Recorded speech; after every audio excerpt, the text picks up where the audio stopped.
Or if a matter requires some judicial negotiate, you try to mediate, you try to arbitrate, and if nothing works, so God forbid, nothing works, or if a matter requires some judicial interpretation, do you go to court? But you don't go to court otherwise. So let's just keep courts really at a distance. And whenever you look at a dispute, and last time I spoke about the fact that the companies must think of resolving their matters within the company first. Look at their problems within their own inbuilt ADR system, and I think IBA is kind of working with companies on that account also to develop their own ADR system. If that doesn't work, and I was just talking to the Secretary General of OIC Arbitration Center, and he said he added to this equation, and he said, let the companies first resolve it, and if the companies can't resolve it, then it goes to a sectoral ADR center which deals with that sector. For example, if it's a sugar company, then it goes to a sugar sector ADR center because they understand the problem, they understand their sector. So you do that, and then it comes out into the market, into a private ADR center, leading to a court if need be. So I think that kind of a trajectory, that kind of those steps need to be built, and I think we're just very close to that with the support of IB and others. We are heading in that direction. That is just the correct way of doing it. The other point that I wanted to make is that in a system which has judicial congestion and which has a very sluggish litigational landscape, I think it is the right to access to justice, which is a fundamental right to access to justice necessitates that there have to be other routes to resolving your disputes. So when we say, it's traditionally said that right to life includes right to access to justice. Now, access to justice does not mean going to court alone. So I think it is about time that we start considering that access to justice actually means access to resolution of the dispute, a forum where I can resolve my disputes. So where there is such huge congestion, it is now an obligation on the state to provide these avenues, including mediation, including arbitration. So when I say I have a right to access to justice, it includes mediation, it includes arbitration, and it does not, the traditional notion of having right to access to justice is going to court, I think needs rethink. We need to include this into it. Secondly, I would also request that while we sort of refashioning our mindsets, we must think of ADR will stand for alternative dispute resolution. For a minute, we sometimes think it's a separate little system on the side. These are the courts, and then there is ADR, and should we go to that side? I think that also requires a little rethink. I think ADR or all these other avenues are complementing the justice system. They're part and parcel of the justice system.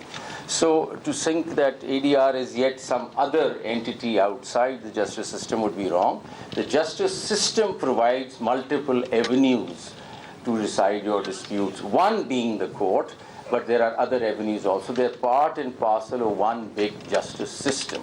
And if you were to think like that, that makes things far more clear, rather than thinking that ADR is some separate entity that we go to as if we're just leaving the justice system and going somewhere else. That's not how it is. It's one big justice system which includes mediation as an option to resolve dispute, because justice system is nothing but service delivery of dispute settlement. So dispute settlement, one way is to do mediation, arbitration, and then also the courts if need be. So do not think of the courts to be the only mechanism as a justice system, and this being some sort of a contraption or on the side. No, it's not. It's just one big part and parcel, and we've been now talking about it jurisprudentially also, that it's one big justice system and everything complements each other. So my request would be that we must change our mindset and start looking at taking our disputes to mediation and arbitration rather than rushing to the courts, and the courts should come at the end. And I just want to quote this Sandra O'Connor, who was from the Supreme Court, was at the Supreme Court of the United States, and she said going to courts should be the last recourse if there is nothing else left. I think that is the mindset change that we require, because everybody, just rushes to court. Stay order le lo, ye kar lo, wo kar lo. That's not how economies run. That's not how countries run. Because if you were to look at today, if you were to examine the litigational, culture today, it is nothing but bails and stay orders. I don't know, there are lawyers sitting here, very rare would you see a main case getting decided because there's so many cases, there's so much rush in the courts that they're just doing, quite, work like bails and stay orders. So a country or a nation can't progress on the basis of stay orders and, bails. We need to substantively decide. One other point that I wanted to make, which gives mediation a great philosophical value also compared to, in litigation, you might lose out on a relationship. You might sever a relationship in litigation because litigation could have any sort of results that.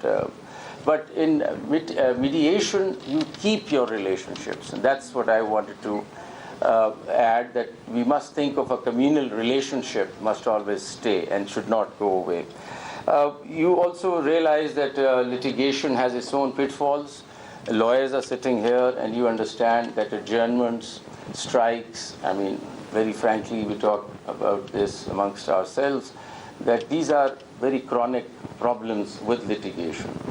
So fixing litigation would be a big challenge, and maybe it is done at some stage.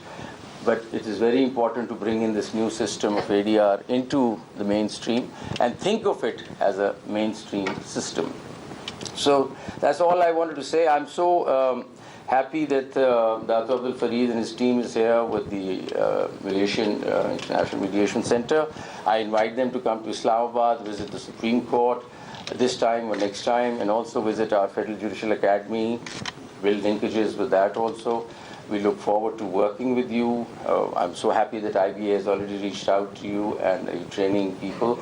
Training is certainly a very essential component of this because we've trained a number of judges in Pakistan earlier, and we are, inshallah, going for our first pilot ADR center, court annexed in Islamabad in a couple of months. And so judiciary's focus is to have a court annexed arbitration center because we think we can easily migrate cases, and our experience in Lahore has been that thousands of cases migrated in a couple of months because a number of areas like family and contractual matters and commercial matters which are just sitting in the courts unnecessarily could be taken out. So you clean up the litigational area, it helps the judicial system work.